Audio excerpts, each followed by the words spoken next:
Bom dia. Vamos dar início aí ao terceiro e último dia do primeiro EMAB, que é o Encontro de Meio Ambiente da Bahia. No dia de hoje, nós vamos ter dois painéis, um na parte da manhã, que é o Plano de Desenvolvimento Urbano, e na parte da tarde, consórcios públicos intermunicipais e reputação.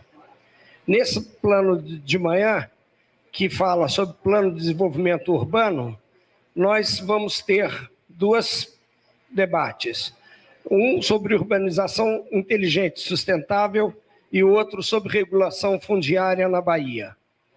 Neste primeiro painel, nós temos aí, vamos ter o privilégio da participação da professora Maria Elizabeth Paz Rodrigues. João, doutora Maria Elizabeth está na tela. Bom dia, dona Maria Elizabeth. Obrigado pela sua participação. Bom dia. Professora, doutora em Planejamento Urbano e Regional da USP de São Paulo.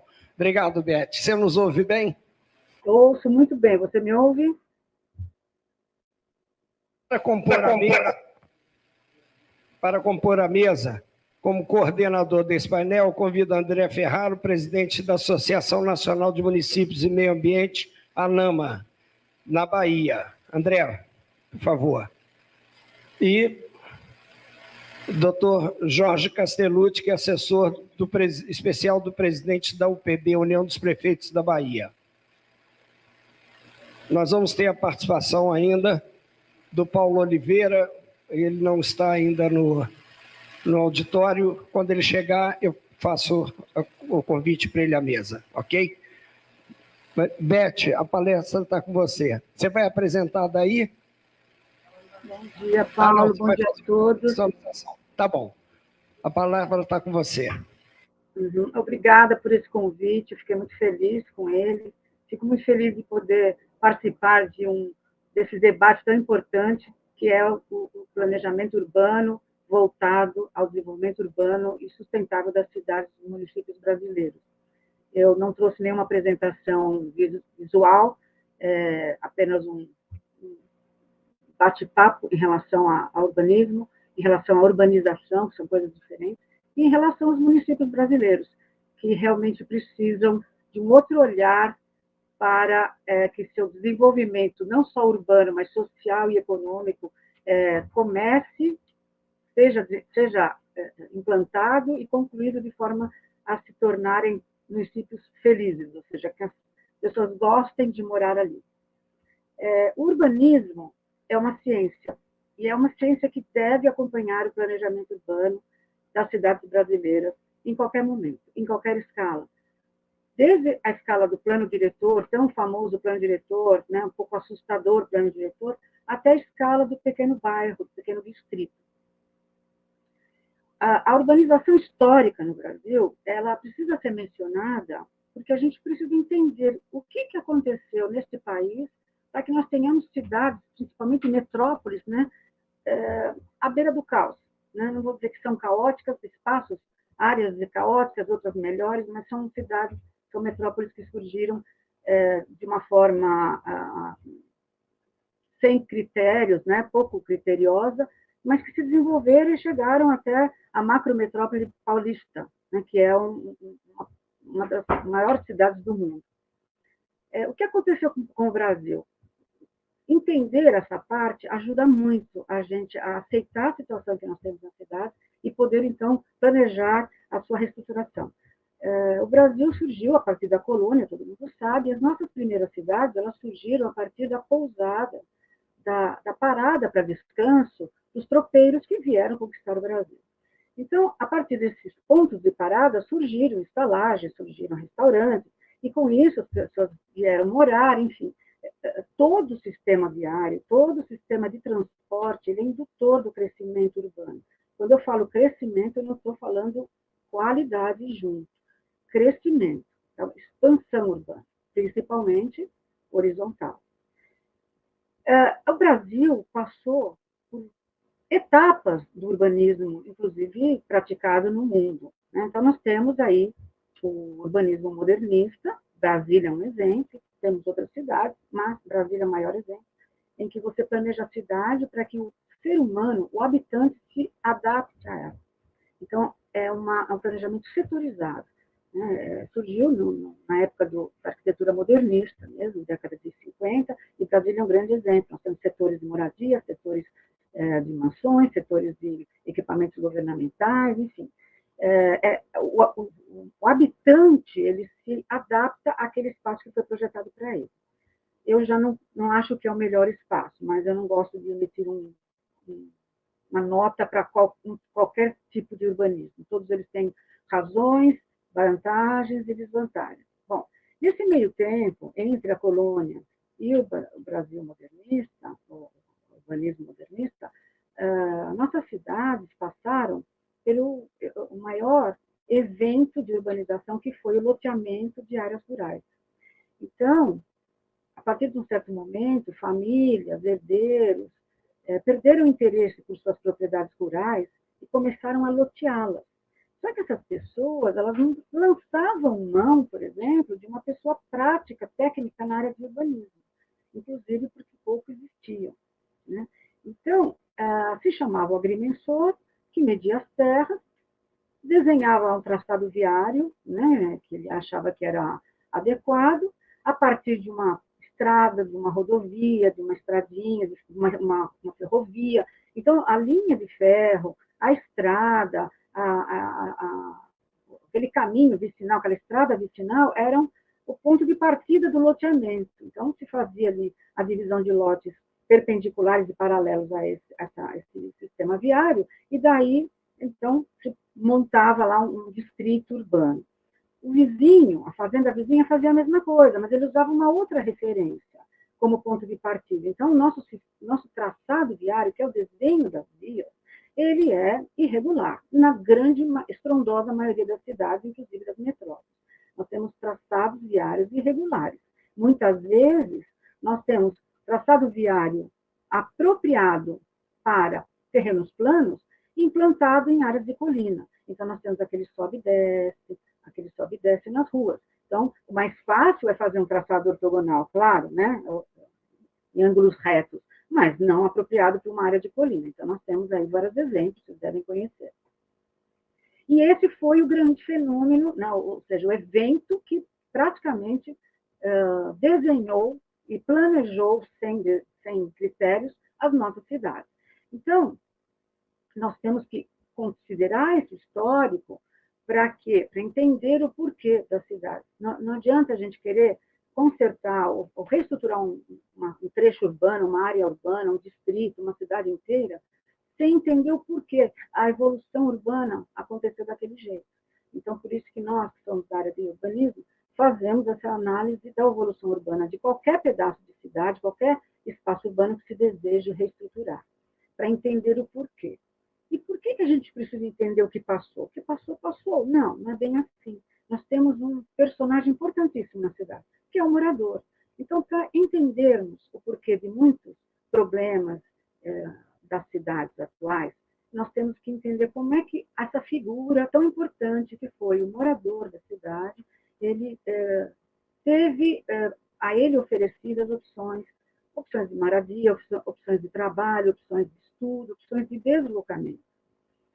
E, então, é com esse entendimento que a gente, então, consegue passar para um projeto, para um plano urbano, considerando não só a estética da cidade, não só a drenagem urbana, que tem que ser funcional, a iluminação, a oferta de equipamentos, nós temos que considerar que esse morador da cidade seja feliz naquela cidade e que ele não precise deixá-la a partir de um determinado momento da vida dele.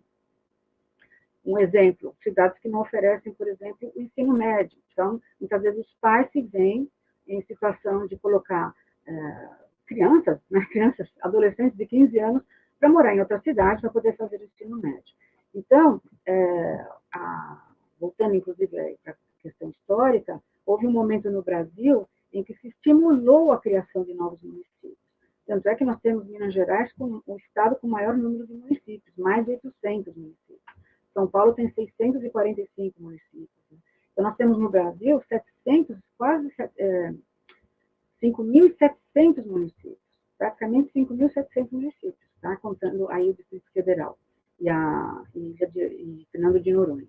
Então, nós temos muitos municípios. E tem municípios no Brasil com menos de 800 habitantes. Então, como é que nós podemos considerar que um município, uma cidade com 800 moradores possa ser viável economicamente? Como é que esses poucos moradores podem dar conta de trazer um PIB né, para a cidade? Como é que eles vão dar conta de levar adiante uma economia que realmente sustente a cidade? Não estou falando em relação ao meio ambiente, eu estou falando agora em relação a custos. Né? A cidade tem um custo. A cidade tem que ter receita para poder ter, né, cumprir com suas obrigações financeiras em relação não só à folha de pagamento dos funcionários, mas também a manutenção da cidade. A manutenção da cidade é muito cara, todos que trabalham em prefeitura sabem. Ela é complexa, ela é cara e, além do mais, ela não dura para sempre. A manutenção tem que ser eterna. A expansão da cidade, então, são os grandes percalços que os municípios, moradores, prefeitos, secretários, né, enfrentam. Os custos são altos, você precisa de equipamento e você não tem a verba para isso. Então, você tem que pleitear verba. Voltando aqui, né, em relação ao urbanismo. Nós tivemos no Brasil, além do urbanismo modernista, né, que, como eu falei, é um urbanismo que ele não dá muita opção para o morador, porque ele diz que o morador tem que viver, né, inclusive até por classes. Nós temos um exemplo, não vou usar Brasília, mas é a cidade de Chandigarh, na Índia, que foi projetada por Le Corbusier, que foi, né, um dos arquitetos urbanistas que concorreram ao projeto de Brasília, e ele projetou uma cidade em que existem setores, inclusive para as classes sociais. Na Índia existem as castas, então Chandigarh é uma cidade modernista que tem setores para pessoas de baixa renda, de média renda e de alta renda.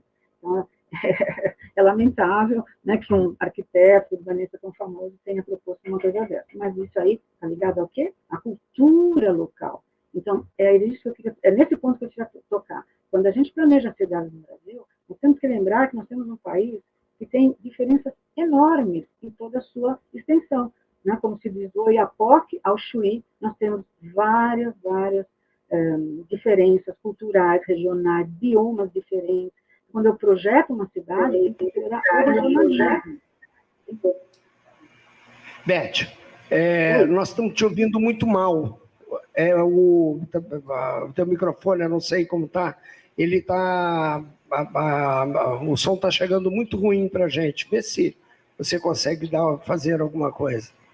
Deixa eu ver aqui onde eu posso melhorar isso daqui. Beth, pode continuar.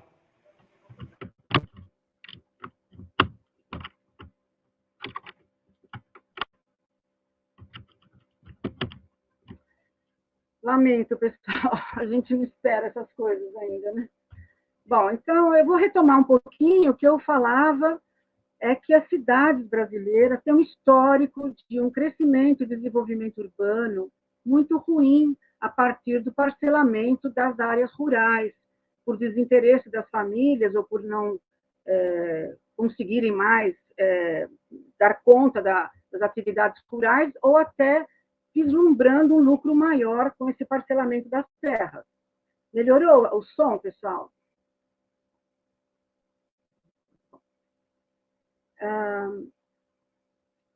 Temos uma questão: como transformar as nossas cidades em cidades sustentáveis.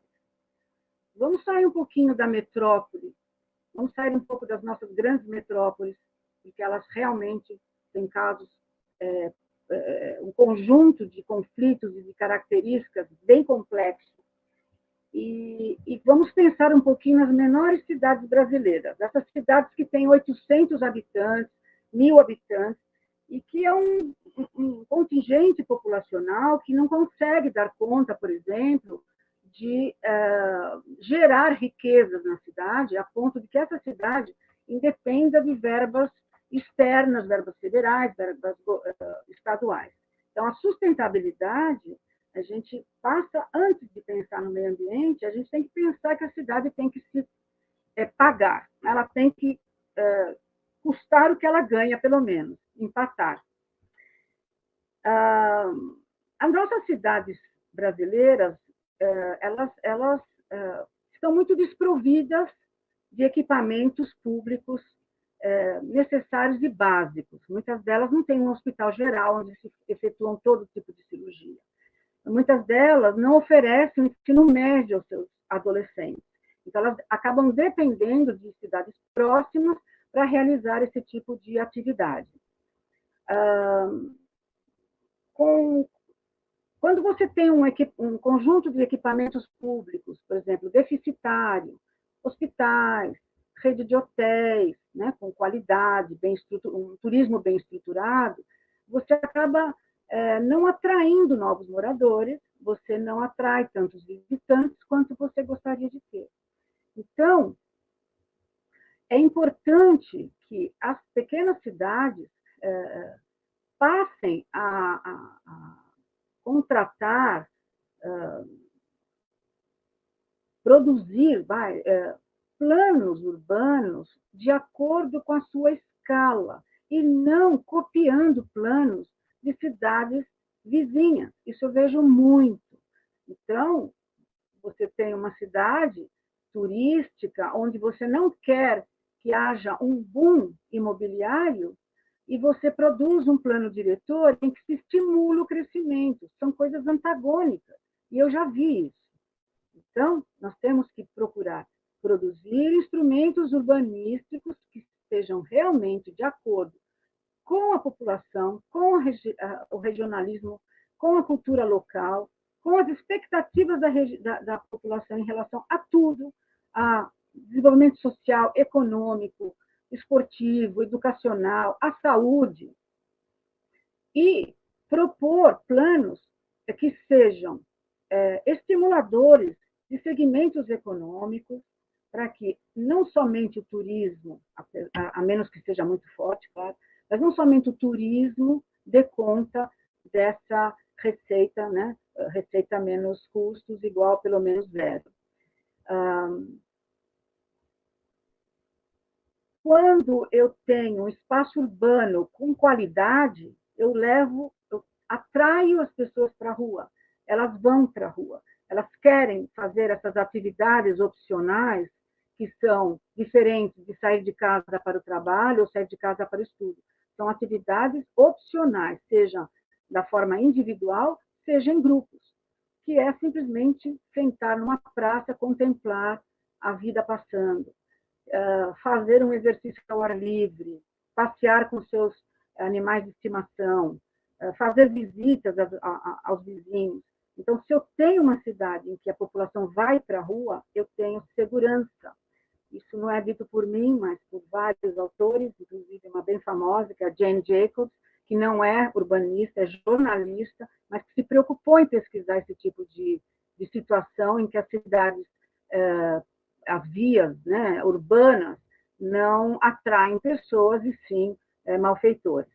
Enfim, nós temos um município no Brasil, até anotei aqui, estava esquecendo de falar, o menor município do Brasil tem 786 habitantes, se chama Serra da Saudade, e fica mais ou menos a 300 quilômetros de Belo Horizonte. Então, é uma cidade que realmente deve ter aí várias questões em relação a suprir, né, com verbas, todas as expectativas de desenvolvimento da cidade e oferta de um crescimento. E aí, quando eu estou falando crescimento, eu estou dizendo no sentido figurado, ou seja, não é físico, o crescimento da cidade em relação até à mobilidade social, ou seja, as pessoas poderem subir de classe social em relação à renda familiar. Então, o planejamento multidisciplinar que se propõe, nesses casos, perdão, vou até corrigir, o planejamento multidisciplinar, o planejamento urbano é multidisciplinar, ele tem que ser proposto e implantado em todos os casos de que se faça qualquer intervenção urbana nas cidades brasileiras e nas cidades pelo mundo. O morador, ele tem que ter opção. Então, nós temos dois tipos de cidade, basicamente. Aquela cidade em que tudo está perto, em que eu posso caminhar em busca de serviços, de comércio, caminhar em busca do meu local de estudo, local de trabalho, caminhar 15 minutos, e até 15 minutos no máximo, após usar o transporte público, que é a famosa cidade compacta. Então, eu tenho essa opção na cidade, é isso que o morador precisa, eu tenho que oferecer-lhe. Eu não tenho essa opção, eu tenho outra opção. O morador prefere... Só um minuto, gente, a bateria aqui.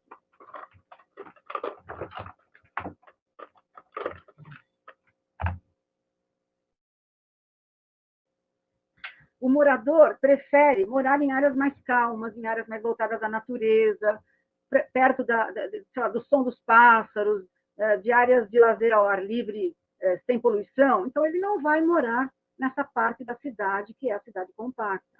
Então, a cidade ela tem que oferecer as duas coisas. É diferente de Brasília, em que você oferece os setores. É diferente de Chandigarh, na Índia, que você oferece setores, inclusive, para as classes sociais. Nós temos que ter essa opção no Brasil. Nem todo mundo gosta de morar no ruído da cidade, nem todo mundo gosta de ter que pegar o carro para comprar um pãozinho. Então, a cidade bem planejada é assim. Ela respeita o morador em todos os quesitos. É ele que é o elemento principal. A cidade é para o morador e para o visitante.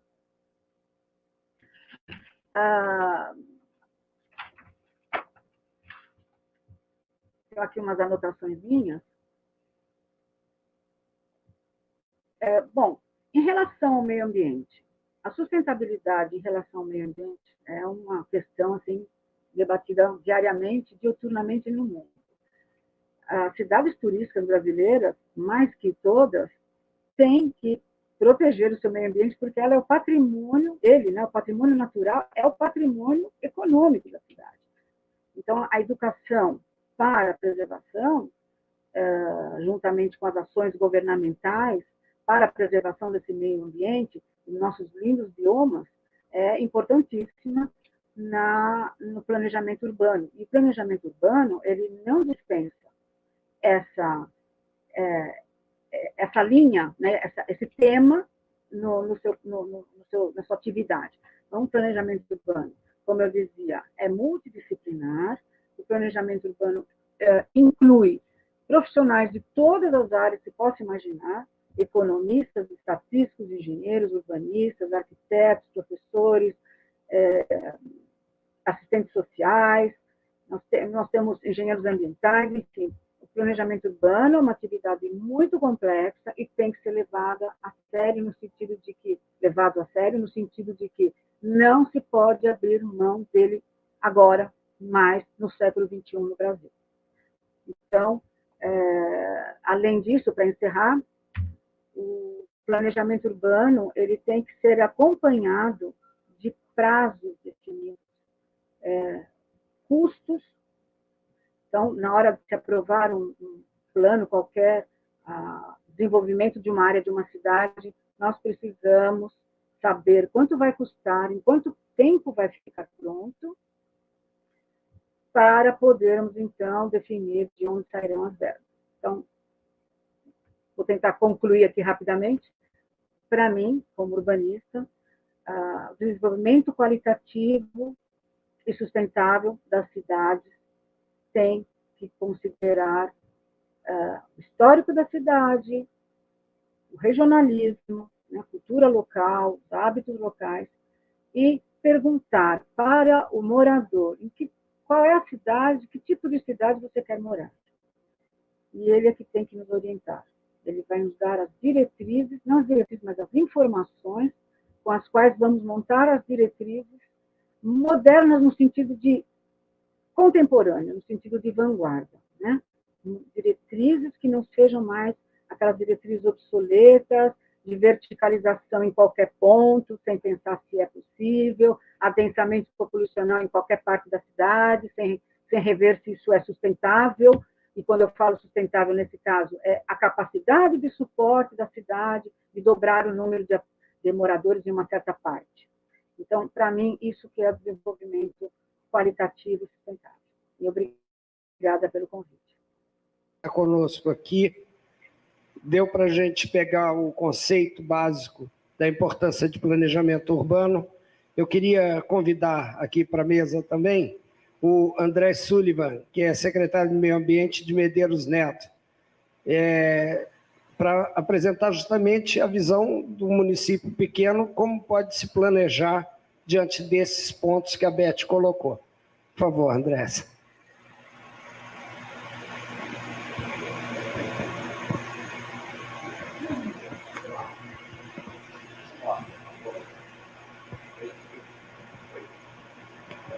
Oi, agora. Vamos lá. Eu acho que a gente ficou um pouco prejudicado no início do áudio, mas eu acho que para quem tem um pouco de experiência na área de planejamento urbano, deu para entender a explicação aí da importância dos PDDUs, dos Planos Municipais de Desenvolvimento, na formação das cidades e, por consequência, na questão ambiental, que é o tema que a gente está tratando. Antes, eu queria abordar só uma coisa que é importante, algumas informações, porque o meio ambiente, isso é uma tese, eu faço parte de um grupo de estudiosos da área de meio ambiente relacionado ao urbanismo. Se olha o meio ambiente basicamente como aquela coisa daquele que a gente estava falando, Paulo, do mato, né? Da floresta, discussões sobre a Amazônia, sobre o Pantanal, e a gente esquece que 84% da população brasileira, a professora pode até me corrigir se eu estiver com o dado desatualizado, elas vivem nos municípios. E os principais problemas ambientais são ouvidos dentro do município.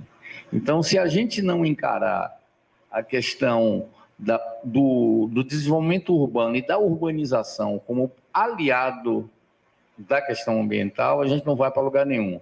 Infelizmente, dos diversos órgãos de controle que existem no Brasil, tanto na esfera municipal, tanto na esfera estadual, federal, quanto especialmente no Ministério Público e na Justiça, nem sempre essa visão é clara.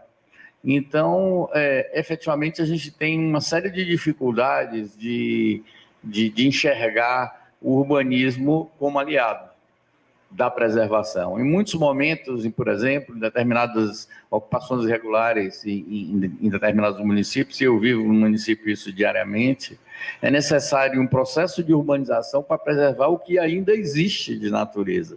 E aí você é impedido a fazer essa urbanização por questões ambientais, porque um determinado autoridade resolveu que você não pode fazer no município aquela intervenção. Então, por isso da importância da regulação, porque se a gente tem bons planejamentos urbanos feitos em cada uma das cidades, independente do seu tamanho, a gente consegue resolver também esses problemas de dentro das cidades. A gente está falando aí em construção de praças, a gente está falando em preservação de rios, a gente está falando de um monte de coisa que afeta dentro da cidade, dentro do município, quando a gente elabora um PDDU. Aí eu venho com uma realidade. A realidade dos municípios hoje, especialmente os da Bahia, é que não tem nem capacitação técnica, nem recurso para fazer um planejamento. Como é que a gente sai disso? E aí eu falo para vocês um início de uma iniciativa ainda, não sei se Kit tem conhecimento disso dentro da esfera do governo do Estado, porque é da esfera da SEDU, da Secretaria de Desenvolvimento Urbano. Eles começaram um projeto piloto de um PDDUI, um Plano de Desenvolvimento Urbano Integrado da região metropolitana de Salvador. Então, ali, os municípios que estão no entorno já estão sendo pensados, mas é um processo ainda em gestação. O meu município, que é na região metropolitana, eu tive acesso a esse planejamento com antecedência, meu PDDU do município já está feito, alinhado com o Plano de Desenvolvimento Urbano Integrado.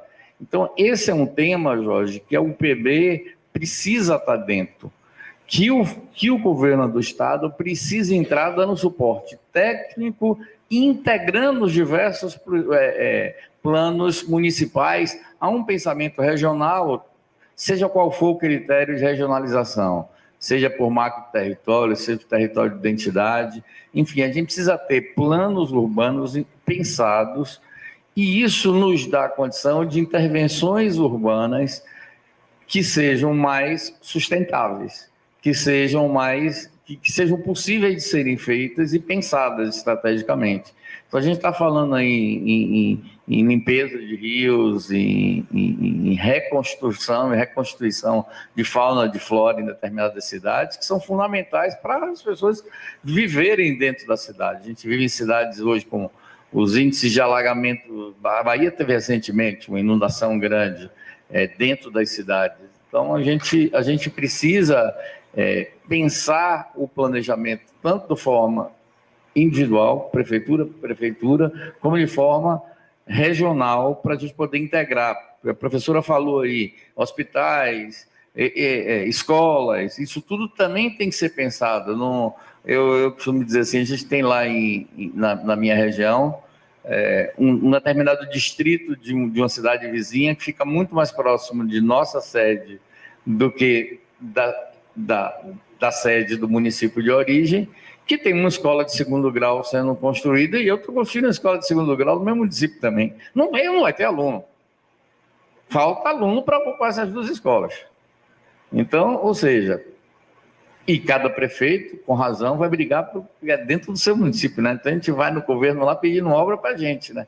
Então, a gente precisa pensar a questão do desenvolvimento urbano como parte integrante da questão da proteção ambiental. Se a gente não fizer isso, a gente fica fadado até essas discussões ambientais só estarem em torno de licenciamentos de empreendimentos e da questão de preservação dos biomas e das zonas ainda das reservas e das zonas de proteção.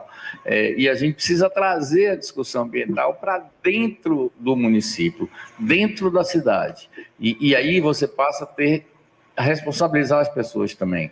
Então, a gente está falando aí em coleta seletiva, em uma série de ações que podem existir dentro do município para resolver problemas gerais, problemas de emissão de carbono, inclusive. Então, a gente vive no enrosco na Bahia, sempre a gente roda para nisso, né? Os municípios são muitos municípios e com poucos recursos. E, obviamente, os prefeitos não priorizam a questão ambiental, tampouco a questão de desenvolvimento urbano, porque você não tem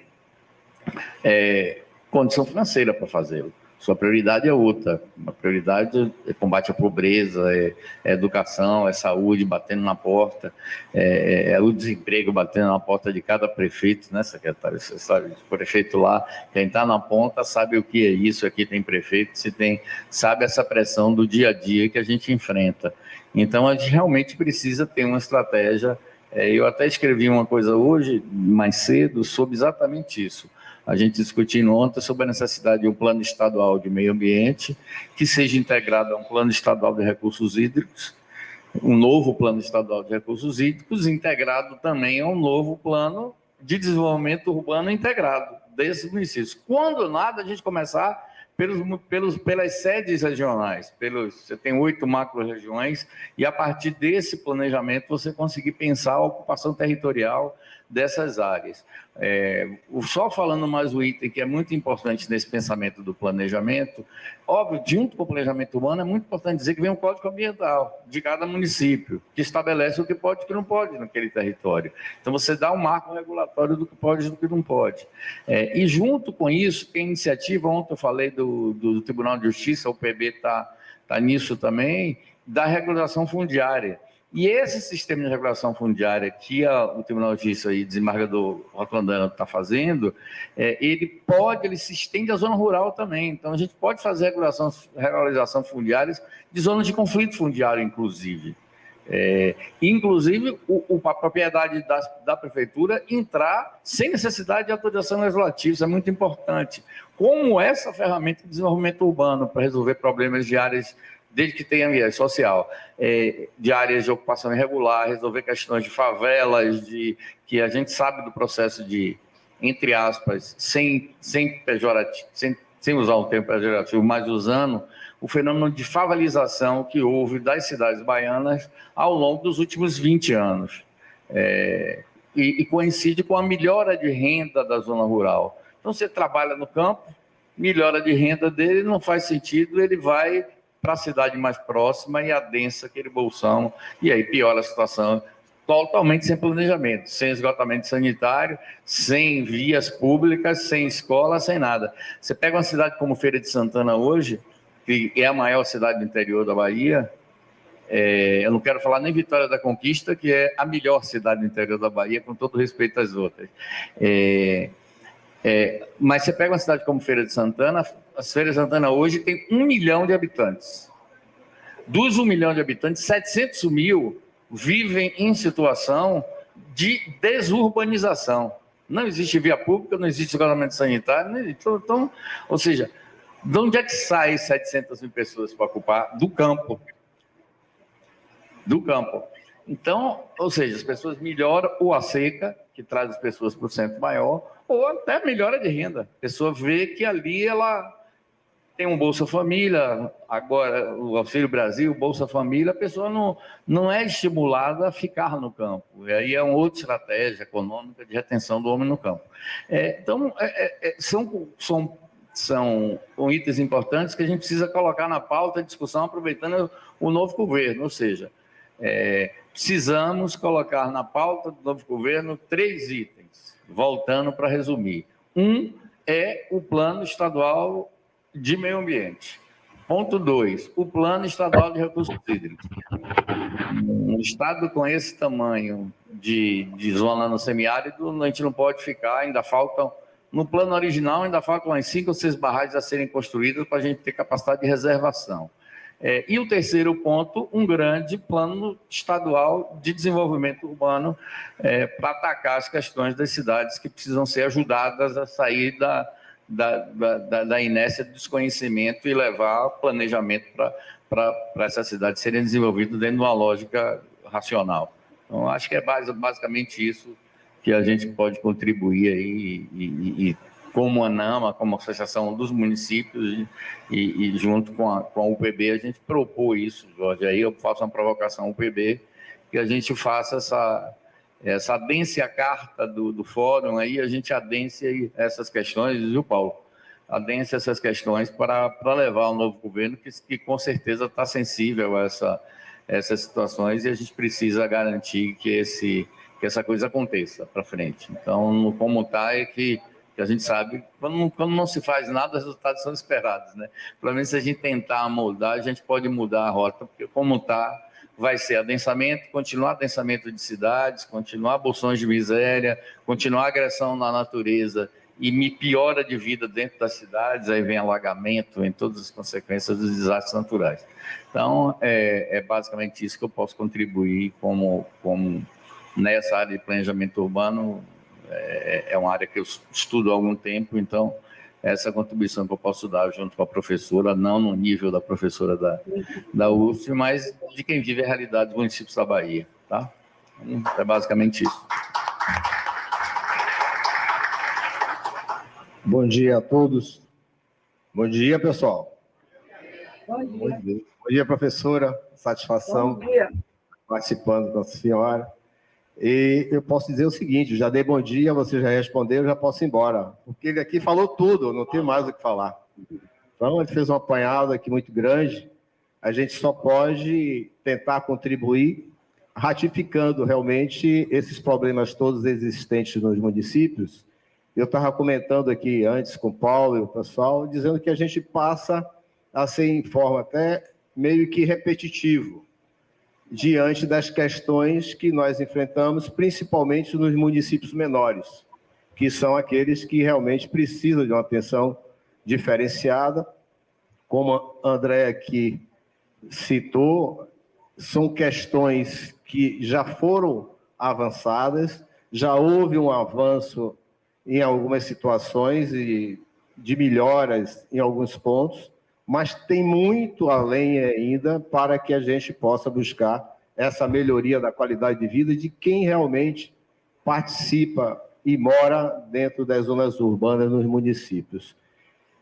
A gente está vendo aqui a sequência de temas importantes e como um é ligado ao outro e como a gente tem, mais uma vez, a colocar que precisamos, logicamente, da interação de todos esses órgãos que realmente têm diretamente uma ligação com o meio ambiente, do setor público, governo federal, governo estadual e municipal, do setor privado e a população como um todo. E o terceiro setor, que também é muito importante. Então, como André aqui muito bem explanou, as universidades também precisam chegar e ajudar no desenvolvimento desses planos diretores. Com uma ajuda técnica, o Estado precisa ajudar, com financiamento para financiar, porque muitos municípios não têm condições de arcar e não têm qualificação técnica para fazer e desenvolver um plano de desenvolvimento urbano para que tenha realmente uma cidade melhor, uma cidade mais sustentável. Então, são pontos que a gente vem enfrentando e nós comentamos no início da tentativa da organização desse evento, justamente nesses pontos que a gente ia ser abordado aqui, e sair realmente, André, um compromisso, uma carta que a gente possa estar levando ao novo governo, levando ao governo federal, governo do Estado, para que haja esse comprometimento, para que os municípios possam ter um mínimo de estrutura para que essas questões sejam sanadas. Porque os problemas são diversos. Como André também falou, que as questões municipais, mas tem, logicamente, uma questão regional. E essas divisas de municípios próximos, como mais uma vez aqui André falou, não só na questão da construção de escola. Vamos otimizar o recurso público. O recurso é público. Então, ainda que seja de um município ou do outro, mas se a gente tiver um pensamento regional, nós podemos, aquela construção de uma escola, ao invés de duas, ser uma, e esse recurso ser colocado em outro setor. Então, esses pensamentos regionalizados, individualizados pelas prefeituras, recaem justamente nos municípios menores e sem recursos.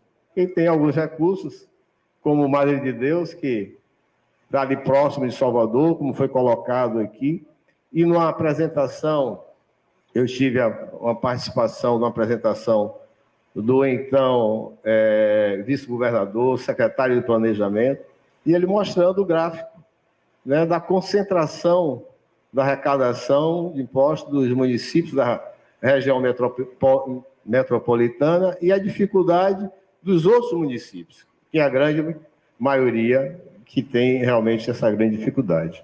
Em relação à regularização fundiária, a UPB tem uma participação muito direta, quando foi solicitado pelo desembargador Rotandano, junto ao presidente Zé Cocá, o presidente da UPB, nessa participação dentro da estrutura da UPB.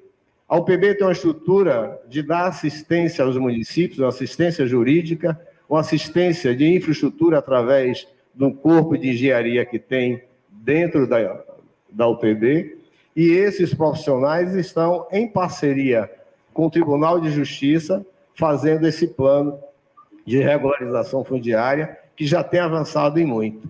Então, é mais um problema que está sendo enfrentado, mas precisamos, logicamente, juntarmos todos para contribuir com dar celeridade a esses avanços. Então, a UPB está, logicamente, sempre à disposição. O objetivo direto da UPB é estar atendendo aos municípios, olhando as dificuldades e tentando amenizá-las. Então, estamos lá à disposição para que a gente possa estar contribuindo. Muito obrigado. Antes de passar a palavra, eu só queria um esquecimento que é muito importante, talvez vai ser o tema abordado à tarde, por Kit.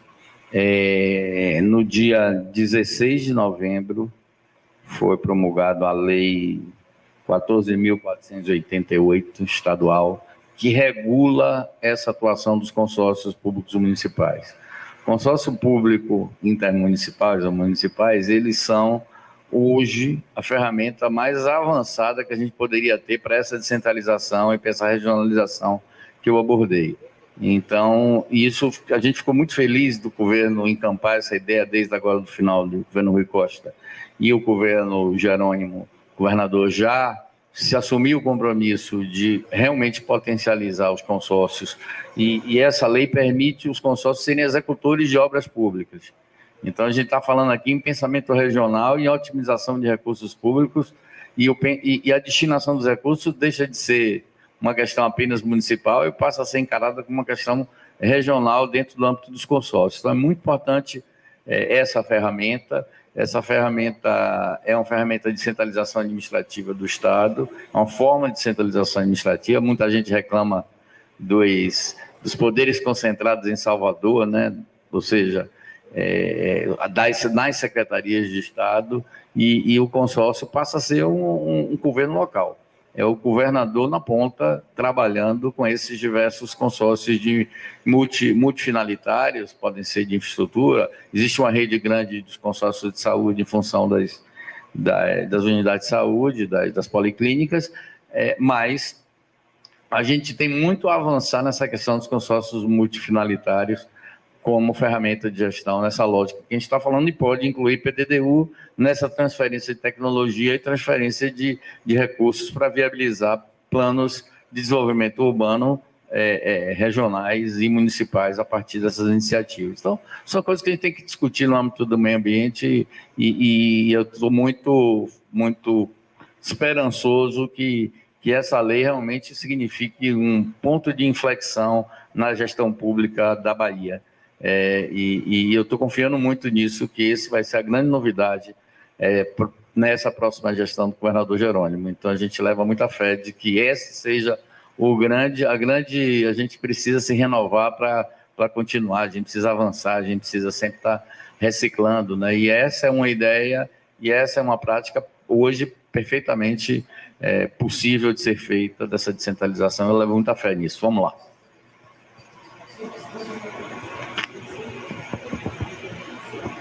Oi. Bom, quero agradecer aqui a oportunidade. Pego de surpresa, né? E cumprimentar a professora, doutora, aqui, Maria Elizabeth, senhores. Só me reapresentando, meu nome é Andres Sullivan, estou como secretário de Meio Ambiente da cidade de Medeiros Neto. A gente pensa que todo mundo sabe onde fica Medeiros Neto, né? Mas depois, quando você começa a conversar com um e com outro, você descobre que nem todo mundo sabe. Todo mundo conhece, né? Sullivan, do tempo das boas músicas, né, André? Então, Medeiros Neto, ele está ali, depois de Teixeira de Freitas, 60 quilômetros após Teixeira de Freitas, e no sentido Minas Gerais. Nós estamos exatamente na divisa com Minas Gerais, bem divisa mesmo. Então, aí temos aquela micro-região ali que compõe outras cidades, né? Ibirapuã, Lagedão, Itaém, de Vereda, e nós fazemos parte também de um consórcio intermunicipal. É interessante que os temas colocados aqui, né, neste evento, eles acabam se casando com o outro.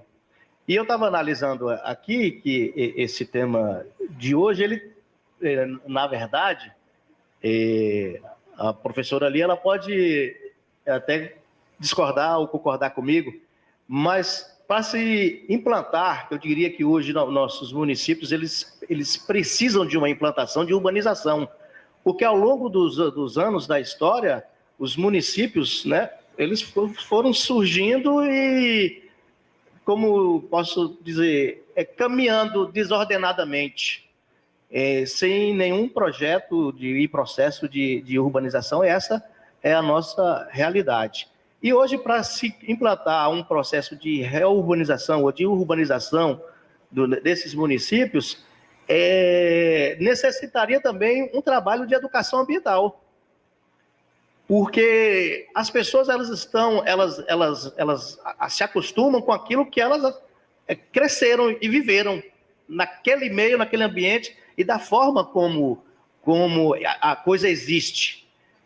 E quando você conhece a coisa de forma organizada, ou feita como realmente deveria ter acontecido tudo, aí você passa a ver a diferença, mas essas pessoas, a maioria hoje, a massa popular, digamos assim, do nosso país, e essa massa popular, ela está em sua maioria no interior mesmo, em cidades pequenas, como, né, foi dito aqui, elas não conhecem, elas não sabem, as coisas são estranhas para elas. Eu vou dar um exemplo aqui do que, assim, o que eu posso dizer aqui.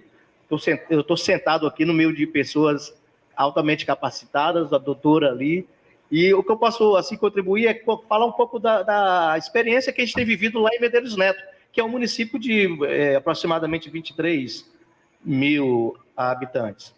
E, às vezes, as gestões que encontram muitas dificuldades hoje, né, para, digamos assim, tentar colocar as coisas nos eixos, e a principal dificuldade é essa que a André falou aqui, que é recurso.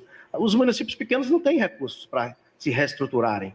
Então, assim, um exemplo de educação ambiental, por exemplo, quando você quer melhorar a condição de vida e até o visual da cidade, e que as pessoas não entendem por falta da educação ambiental que, né, não tem ali presente nelas, nós temos um problema hoje em Medeiros Neto de arborização. Então, no passado, 20, 30 anos atrás, foi plantado na cidade muitas árvores da espécie ficus e oiti. Essas árvores, né, como todos nós sabemos, extremamente agressivas, árvores de portes grandes, plantadas em diversos lugares. Essas árvores cresceram e elas também têm um papel interessante ali, porque elas trazem um visual verde para a cidade, traz o sombreamento, né, além de outros benefícios, mas elas começaram a causar problemas nas residências, nas estruturas urbanas, e sobrou, na verdade, acredito que em gestões anteriores já havia uma demanda, mas hoje existe uma demanda enorme nessa gestão de solicitação para o corte dessas árvores, para a supressão delas. E aí é o seguinte, é difícil porque as pessoas elas se acostumaram com aquelas árvores ali naquele local, a vida delas durante a vida. Ou seja, ao passar, por exemplo, nós temos uma árvore ali que ela fica num local próximo a um posto de combustível, e você passa lá todos os dias, tem no mínimo 15 motos embaixo dela. O pessoal que trabalha no entorno põe as motos ali e fica na sombra durante o dia. Essa árvore, nós estamos com a solicitação para supressão dessa árvore. Imagine o impacto que não causa. Nós vamos ter que cortar essa árvore, porque ela já entrou a raiz, já danificou o banheiro, a casa da mulher, já reformou 2 vezes. E aí, quando você chega lá e põe no chão aquela árvore, é um impacto muito grande. Então, nós desenvolvemos um projeto que saiu de dentro da Secretaria de Meio Ambiente de Medeiros Neto, e nós denominamos o projeto de Medeiros Cidade Mais Verde.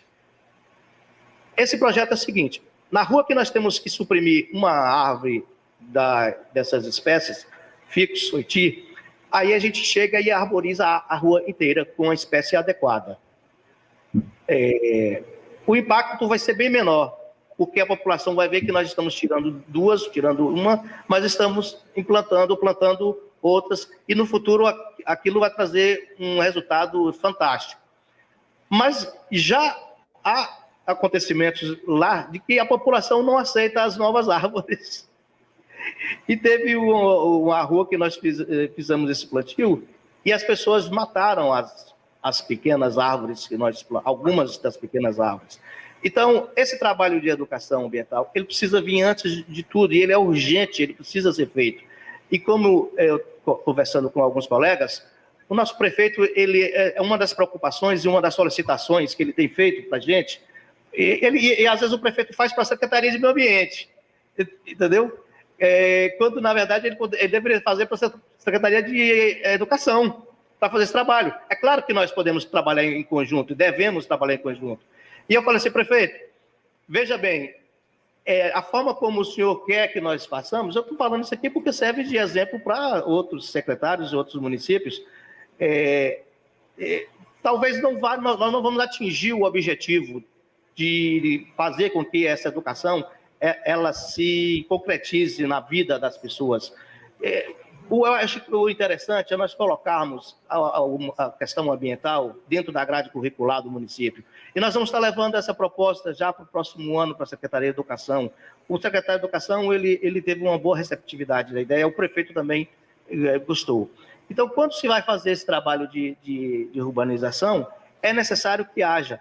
Um dos grandes problemas que nós temos hoje na cidade é necessário combater as ocupações irregulares. As ocupações irregulares é uma tragédia para os municípios. E uma outra ação que nós tivemos a partir da Secretaria de Meio Ambiente lá em Medeiros foi que nós tem uma área que pertence ao município e essa área ela é uma área de preservação ambiental, mas não estava regulamentada. Tem uma nascente lá, é uma área aberta, e essa área começou a ser invadida. E aí tem uma pessoa que queria já usar a água lá da nascente para fazer um posto de lava-jato, essa coisa. E nós, assim, o prefeito imediatamente agiu, entrou na justiça pedindo a recuperação daquela área. Nós conseguimos, e aí nós vamos transformar essa área num parque ecológico. Já desenvolvemos o projeto, e aí o município tem recurso para fazer isso? O município não tem recurso, mas aí nós procuramos uma parceria junto à iniciativa privada para que esse projeto se torne realidade. Porque a urbanização é, como você falou, os maiores problemas ambientais, eu concordo plenamente contigo, né, está dentro da urbanização e da cidade. E você quer ver problema, é quando essa cidade tem rio que passa dentro dela. Aí é que é o nosso caso em Medeiros Neto, nós somos dois casos. E a antropização é algo terrível, porque como essa antropização ela já está ali, as pessoas que estão ou que chegam, elas já se acham no direito de dar continuidade ao que já foi feito de errado no passado, e que hoje a gente não pode mais desfazer. Então, é uma guerra, é uma dificuldade tremenda. Então, eu acho que os municípios, as secretarias de meio ambiente, elas devem... às vezes, nós não somos consultados quando se vai ter um empreendimento por parte do município. Mas, assim, quando os empreendimentos são particulares, nós temos que agir com bastante finco, bastante segurança, priorizando as condicionantes. Nós hoje, nos empreendimentos particulares, nós jogamos duro com relação às condicionantes, os empreendimentos de urbanização, de novos bairros que surgem. Então, a gente exige realmente que eles estejam, tenham um mínimo, né, das condições para se iniciar o bairro, saneamento básico, iluminação, o espaçamento de área verde que se deve deixar dentro daquele empreendimento. E quando um empreendimento do município e que o prefeito, às vezes, deixa ali de nos consultar, a gente busca e a gente procura. Porque uma coisa interessante que eu tenho aprendido, essa minha primeira experiência em gestão pública, é que o prefeito ele precisa que nós o assessoremos. Porque muitas vezes ele deixa passar, não é por não querer, é porque é muita coisa para um gestor cuidar de uma cidade. E quando você leva a ideia para ele, prefeito, esse novo bairro que está aqui assim, por que não pode ser feito dessa forma assim, olhando essa questão ambiental? E as cidades elas têm crescido, Medeiros Neto ela tem crescido ao longo dos anos bastante, e nós temos agora a construção de um novo bairro por conta da necessidade de se construir novas casas. Nós fomos vítimas da enchente no início desse ano, em dezembro, e as chuvas começaram novamente e o rio começou a encher lá. E aí nós temos as áreas de risco. E a questão da educação ambiental volta aqui nisso, porque existe um grupo razoável de pessoas que vivem na área de risco e elas são vítimas dessas catástrofes, desses acontecimentos, e em Medeiros Neto isso acontecia anualmente. De um tempo para cá diminuíram, né, os eventos, mas o ano passado foi algo fora do comum que a minha geração jamais havia visto, o tamanho da inundação. E aí o prefeito está construindo novas casas para tirar principalmente parte dessas pessoas de área de risco para locomover. Mas essas pessoas elas não querem sair daquela área de risco. Elas vão receber uma casa nova, em um bairro seguro, melhor, mais estruturado, mas elas não querem sair dali. Então, aí falta o trabalho da educação ambiental que precisa ser feito e que precisa ser levado para essas pessoas para mostrar para elas o porquê daquilo. E tem que ter pulso firme do prefeito para que tire essas pessoas e desfaça aquelas casas e transforme essas áreas, que aí pode ser feito aí um trabalho de urbanização e que vai estar resolvendo outros... Só para te tranquilizar, esse fenômeno que você está vivendo lá não é um fenômeno só de lá de Medeiros Neto, não. Em regra geral, as emoções de pessoal de zonas de ocupação irregular, ela tem sérios problemas de você remove e as pessoas voltam. Em geral, elas vendem a casa que você deu em outro local. Exatamente. E voltam para o mesmo lugar. E eu tenho lá no meu município uma área invadida em área de manguezal que tem 20 anos. Já se construiu 7 prédios conjuntos habitacionais para a área e não consegue de jeito nenhum tirar. Eu estou pedindo ao Ministério Público para preservar metade do manguezal e considerar aquela metade ocupada e urbanizá-la, porque não tem mais jeito, não adianta a gente ficar gastando, as pessoas vão e voltam. Elas foram criadas ali, eles têm identidade com aquele território ali, e a gente tem que dar aquilo ali como vencido, e vamos preservar o que sobra ainda, para não invadirem. Mas é só uma ilustração, antes de transferir para a professora, e até para vocês terem noção do que significa. Professora, me permita só essa intervenção. Ontem eu falei aqui está a secretária, eu não falei sem saber, está a secretária municipal de Meio Ambiente de Vitória da Conquista, que eu acabei de citar como a melhor cidade do interior da Bahia. Mas ela não é a melhor cidade porque o povo de Conquista é melhor do que os outros, nada disso. Ela é a cidade mais estruturada do interior da Bahia, porque nos anos 70, vou repetir a conversa, tiveram 2 engenheiros, um deles foi prefeito cassado, chamado Pedral Sampaio, o outro foi Jadiel Matos, que fizeram o PDDU de Vitória da Conquista, professora, que existe até hoje, o PDDU com pequenas alterações, que regulou a ocupação, tanto regulou a ocupação irregular e irregulares em bairros, em arruamentos planejados. O que é que acontece? Vitória da Conquista hoje é a cidade do Nordeste com maior cobertura de saneamento básico. Se eu não me engano, hoje deve estar em 97%, 96% de saneamento básico. Os problemas de saúde de Vitória da Conquista, proporcionalmente, são muito menores do que dos outros municípios. E é claro, os dados são absolutamente claros. Então, é só para ilustrar o que um planejamento urbano pode impactar no futuro de uma cidade. A gente está falando de uma cidade que tem 350 a 400 mil habitantes hoje, mas que tem um ciclo de visitação em função do serviço prestado da cidade, de cidade de 1,5 milhão de habitantes. Conquista hoje é uma cidade que circula recursos mais do que Feira de Santana, que é uma cidade de 1 milhão de habitantes. A circulação de dinheiro dentro da cidade. Uma qualidade de vida, tem alguns problemas urbanos da expansão, existem problemas urbanos a serem enfrentados, mas é um case para mostrar a todos nós de prefeituras da importância do planejamento, porque a Embasa chegou lá, na hora de fazer as ligações de esgoto foi fácil, não tem rua menor do que 3 metros, 3,5 metros lá, passa a tubulação fácil. Agora a gente tem uma favela aqui que a gente não consegue passar a tubulação, nem dá, porque a ocupação está consolidada e irregular. Como Salvador, por exemplo, é uma situação muito difícil de você resolver e muito cara, mais cara, né? Então é só basicamente isso, e retornar para a professora essas temáticas todas para adensar a sua aula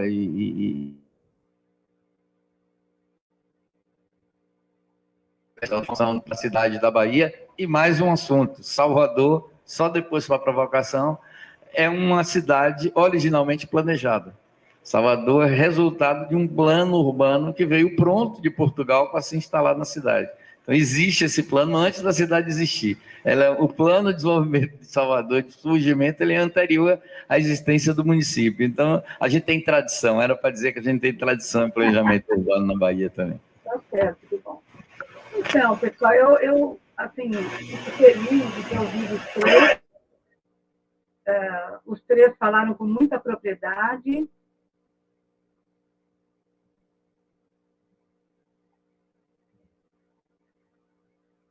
Estou sendo ouvida? Estão ouvindo? Bom, então, nada como a experiência, não é? Nada como a experiência, nada como enfrentar os problemas em campo. Eu concordo com tudo que vocês falaram, discordo só uma coisinha com o André, que, na verdade, assim, a falta de recurso para um plano, para desenvolver um plano diretor para um determinado município, não pode acontecer, porque a execução daquele plano, a implantação daquele plano é muito mais cara do que o próprio plano em si, né? O trabalho intelectual e de análise, de pesquisa dos profissionais que vão desenvolvê-lo. Então, tem que se realmente pleitear verbas para se desenvolver o plano diretor. Tudo que vocês colocaram, tudo, ele pode ser previsto, né, analisado, diagnosticado e produzido um prognóstico antes da sua implantação. A questão da arborização urbana com árvores exóticas, que é o ficus, que é realmente uma árvore de grande porte que não deveria ser usada a não ser em campos abertos, porque ela tem muita raiz e destrói tubulações. Então, desde até a arborização urbana, como essa questão das distâncias entre duas escolas que podem atender o mesmo público. Então, na minha tese de doutorado, eu defendo o plano urbano local, né, o plano de bairro, que é um instrumento urbanístico que é muito usado, inclusive, na Espanha, para produzir ou para desenvolver planejamento urbano de qualidade em áreas já urbanas. Então, uma reestruturação urbana. E como é que se faz isso? Né? Tudo que a gente já mencionou aqui, a consulta pública, ela pode, muitas vezes, decepcionar a gente. Né? Então, ela não quer que retire uma árvore que é danosa, mas ela precisa ser ouvida. Não quer dizer que tudo que a população pleiteia é possível de se fazer. A ocupação de um manguezal, ela não pode continuar. A gente não pode urbanizar um manguezal. E aí eu aproveito esse exemplo do manguezal para usar junto com o que como o André começou a fala dele, que é lembrando que a população que está no campo, assim que ela tem uma oportunidade, ela vai para a cidade. Aí eu pensei aqui, enquanto vocês falavam, por que a pessoa não se mantém no campo? Por que ela vai para a cidade para ter um subemprego, para ser um camelô, um ambulante, um pedinte? Por quê? Se lá no campo ela tinha até a subsistência. Então, nós temos que parar para pensar, e eu não sou da área econômica, nem na área do agronegócio, longe disso, mas eu acho que está na hora da gente pensar por que ainda nós temos populações deixando o campo para se instalar nas cidades, sem nenhuma especialização, sem poder oferecer nenhum tipo de trabalho, né, de serviço meramente especializado. Então, nós temos aqui em São Paulo, todos os anos, um feirão de oferta de empregos, que acontece aqui no Vale do Anhangabaú, se formam filas imensas e se oferecem na base de 5.000 empregos todo ano. Infelizmente, de 1.500 a 2.000 vagas não são preenchidas. Não é por falta de gente na fila, é por falta de qualificação. Então, a gente tem que parar para pensar por que será que ainda o campo é abandonado por tão grande parte da população para depois de ser miserável na cidade, para morar num lugar que ele não tem esgoto, que ele não tem água tratada, né, nos piores casos. Isso acontece, inclusive, aqui em São Paulo, não estou dizendo que é fora de São Paulo. Mas ela vai para uma cidade, para morar na cidade, na periferia, sem poder oferecer um trabalho especializado em nada, apesar de haverem cursos cursos para profissionalização, capacitação das pessoas e gratuitos. Então, a gente tem realmente um imbróglio no Brasil muito complicado. Eu não tenho a resposta para tudo, ao contrário, mas eu acho que talvez seja a hora de saber por que as pessoas ainda deixam o campo. Eu tenho uma ideia. Eu acho que talvez seja a necessidade de pertencimento, de se sentir pertencente a uma sociedade que tem acesso à tecnologia, né? Ele também tem no campo, mas ele precisa investir em equipamento. Ele não tem dinheiro, às vezes, para construir uma cisterna, que dirá para comprar um repetidor de sinal de celular. Então, ele talvez vá para a cidade ainda para se sentir pertencente àquele município de forma mais integral, se sentir mais conectado ao município. Talvez no campo ele não tenha isso. Por quê? Porque ele está no campo vivendo uma vida arcaica. Ele não tem acesso a quase nada. Outra coisa que eu gostaria de levantar é que os planos diretores, tudo tem a ver, né?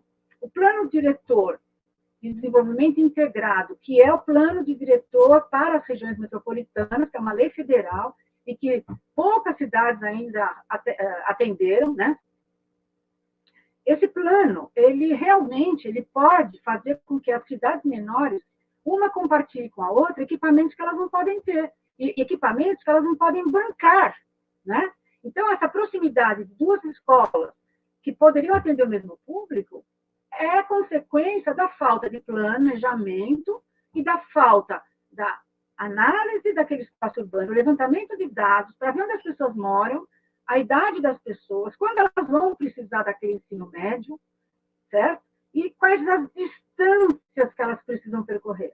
Então, não adianta eu achar que duas cidades podem dividir a mesma escola se eu deixo uma distância, sei lá, de 15 quilômetros para um estudante, numa área, muitas vezes, rural, uma área, muitas vezes, sem uma frequência de transporte público adequada. Então, não é fácil nós reestruturarmos, não será fácil, espero que um dia a gente consiga, reestruturarmos as nossas cidades, sejam elas pequenas, sejam elas metrópoles. E a favelização é um dos piores problemas que a gente tem, né? Principalmente com essa população que vem desprovida de qualquer tipo de capacitação. Então, a favelização, ela atinge o meio ambiente com o lançamento de esgoto nos corpos d'água, ela impede, muitas vezes, né, a instalação desses sistemas de drenagem, sistemas de abastecimento de água, porque o amontoado de casas não teve plano nenhum. Então, realmente, eu, né, não poderia ser diferente, como urbanista, eu tenho essa convicção de que vamos atender às prioridades que são a saúde, o atendimento às pessoas que não têm dinheiro para comprar alimentos, tudo isso tem que ser atendido imediatamente, já está sendo, mas o planejamento urbano, nessa fase de transição, ele tem que acontecer. Ou seja, vou recolocar, o planejamento urbano tem que ser já. Enquanto ele é desenvolvido, analisado, diagnosticado, as prioridades têm que ser atendidas. Mas, em um determinado momento, eu tenho um plano diretor que faz essa conversa. E com esse ótimo exemplo, que é arborização pública adequada, favelização impedida de continuar, né? Uma análise de por que o homem ainda deixa o campo, as famílias ainda deixam o campo, e aí eu faço um parênteses, né? A impressão que eu tenho, como uma pessoa que não conhece o agronegócio, é que nós temos duas escalas de agronegócio. Nós temos a agricultura familiar de subsistência e, de repente, a gente pula para aquela agricultura mecanizada com tratores computadorizados, como a gente vê em Mato Grosso do Sul, né, e outros estados, na produção essa estrondosa produção de grãos que a gente tem, tá certo? O Brasil é o maior exportador de grãos, de soja, enfim. Nós temos um agronegócio riquíssimo que deixa ricos um pouco de algumas famílias, mas que continua ainda excluindo esse pequeno agricultor, a meu ver, como uma pessoa que não conhece o agronegócio. Posso estar falando uma grande bobagem, gostaria até de ser corrigida. Então, talvez esse meio termo tenha que ser estimulado, né? Porque o pequeno agricultor não vai se transformar no grande agricultor, assim, né? E porque eu causo problemas em outras cidades. Então, vou dar um exemplo de uma cidade que nós vimos estudando lá no Instituto de Engenharia, com um grupo de colegas, que é Itaituba, no Pará. É uma cidade que está, que eu brinco, que é um cruzamento muito interessante, é o cruzamento da Transamazônica com o Rio Tapajós. Então, assim, haja cruzamento, né, enorme. Só o rio tem 3 quilômetros de largura lá. Então, Miritituba, aliás, Itaituba é um município do Pará, que tem na base de 100 mil habitantes, mas que tem um distrito que se chama Miritituba, do outro lado do Rio Tapajós, na outra margem, que recebe, por dia, 2.000 carretas de grande porte carregadas de soja. 2.000 na ida, 2.000 na volta. Então, Miritituba é um distrito que surgiu, tá certo? Porque o agronegócio foi se expandindo, ele surgiu há 5 anos, ou seja, poderia ter sido feito alguma coisa para que, na iminência de se formar ali um foco urbano, pudéssemos ter estudado como ele poderia crescer. Então, é um distrito que não tem nada lá, não tem nada, tem 2 escolas que ficaram fechadas na pandemia e tem algumas vendinhas, né? Ele não tem nada, ele não tem calçada, ele não tem calçamento, e esses 2.000 carretas levantam um pó horroroso. Por quê? Tudo isso porque 5 terminais de carga estão ali implantados às margens do rio, tá certo? E, lógico, as carretas têm que chegar ali. Só que ela passa no meio de um espaço urbano que surgiu a partir da chegada das carretas. Então, é isso, né? A gente tem que analisar quem veio primeiro, tá certo? O porto. E por que um porto pode se instalar às margens de um rio, né? Sem parâmetros a atender em relação ao crescimento urbano que ele iria estimular, com certeza, porque qualquer urbanista que minimamente estudado sabe que qualquer sistema viário, aeroviário, ferroviário, rodoviário, metroviário, hidroviário, estimula o crescimento urbano. Só que o crescimento urbano vem rápido. Então, Miritituba tem 5 anos e tem uma situação catastrófica. Catastrófica. Eu não conheço pessoalmente, mas eu estudei muito, e as pessoas que conhecem, né, que me levaram a entrar nesse grupo, contam que a situação lá está caótica, que estão chegando mais e mais terminais de carga. Tem que haver os terminais. Só que eles nem empregam as pessoas de Miritituba, porque eles não, é tudo mecanizado. Então, o terminal recebe os grãos que vão ser colocados em barcaças que vão descer ou subir o rio Tapajós. Então, ele nem empregabilidade dá. Então, nós ficamos nos perguntando, quem que dá autorização para que esses portos se instalem às margens do Tapajós de uma forma intempestuosa, rápida e sem análise do impacto urbano que isso causa a todo o município de Itaituba e não somente e pior, né, principalmente ao distrito de Miritituba. É isso. Então, concluindo, precisamos do planejamento urbano em várias escalas. O regional, ou seja, da região metropolitana, mas ele é um planejamento urbano muito mais, ele é macro, ele tem overview, ele tem uma visão geral de tudo, mas a gente precisa dele e precisa chegar até aquele último, que é o plano de bairro, que é o plano distrital, né? Como no caso de Miritituba, é um plano que vai lá e vê o que já tem, o que pode ser aproveitado, o que precisamos recolocar e o que precisamos eliminar. É isso. André, só antes para a gente terminar, só uma rápida consideração. Eu conheço esse processo que a professora falou. Fizeram 6 terminais de soja em Miritituba e os caminhões não conseguem entregar a soja na velocidade do desembarque, então eles vão fazendo fila. Aí você pega 2 caminhões, um motorista ou um motorista, um ajudante, e você não tem onde comprar água, banheiro, não tem nada. E esses caminhões passam dentro da cidade, Agnello. Todos, e começaram a esburacar toda a cidade. Então, em 5 anos, houve uma explosão urbanitária totalmente desordenada. E o que se aproximou de lá? Aproximou em volta disso tudo que pode ser danoso para a sociedade, como pobreza e assalto, em suma. Então, esse tema era justamente para a gente começando a pensar, na hora que dá um licenciamento para o empreendimento privado, o impacto que vai gerar isso tudo dentro do município. E isso todos vocês que estão aqui, gestores, convivem isso no dia a dia. Bem, a gente está chegando ao final, André, 2 minutos de consideração final para o nosso próximo painel. Temos a honra aqui da presença do Agnello, prefeito de Cabral, nosso anfitrião. Sem a ajuda dele, nada disso seria possível. Muito obrigado, Agnello.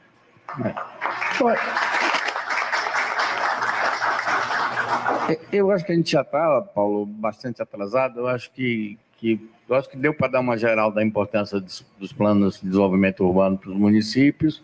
Quais são os caminhos, só para apimentar um pouco a cabeça da professora aí. O encantamento das pessoas da zona rural pela vida dentro da cidade é uma coisa a ser considerada. Não tem componentes zoológicos, tem componentes emocionais, tem componentes... E hoje, na realidade da Bahia e de alguns estados do Brasil, não só da Bahia, a questão da segurança pública no campo também está bem complexa, então está perigoso ficar morando no campo. Então o pessoal está preferindo até... Trabalha no campo, mas mora na cidade, porque está mais seguro. Então esse é um outro componente que tem adensado nossos municípios aqui no entorno. E aí... Como a gente já está atrasado, Paulo, as pessoas estão querendo participar. Como é que a gente faz?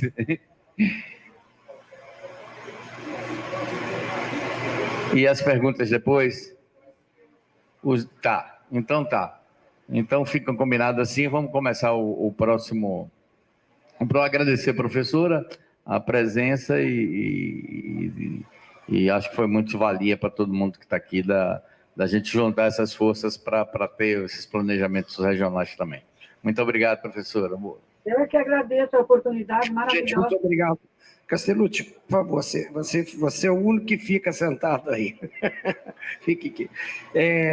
Olha só, a gente vai abrir as perguntas, mas olha só, é só para que a gente possa, quem tem agenda comprometida, ter que eventualmente sair, a gente continua com as perguntas aqui.